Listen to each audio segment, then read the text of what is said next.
June 12, 1898 nang ideklara ang kasarinlan ng Pilipinas mula sa pananakop ng mga Kastila.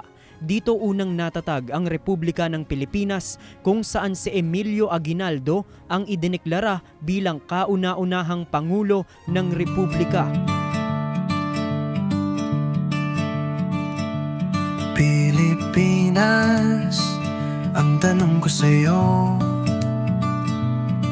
anong kulay mo upang tayo'y magtayo?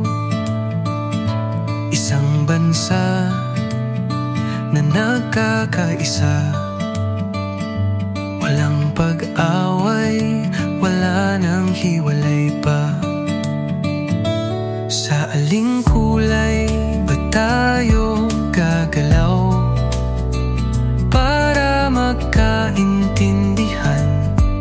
Kababayan ko't ikaw, sa hirap ng politika at sigalot, tayo'y magkaisa sa isang sagot. Dahil kulay ay di mahalaga,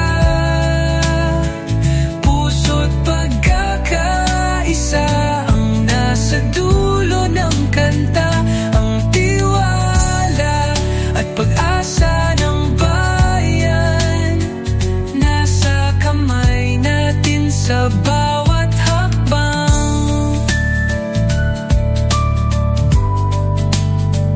Magkaisa tayo sa iisang hiling, kulay ay sa puso di na mahalin. Ang pag-unlad ni Juan at ni Maria, sa pagkakaisa ang tanging solusyon pala. Ang tensyon sa politika baliwala, kapayapaan ng ating adhika. Hawakan ng kamay ng bawat isa, pagkatiwalaan at magmahal na walang pagsamba. Si Ferdinand Dahil Dumaguete kulay Marcos Jr. ay di Si mahalaga, Ferdinand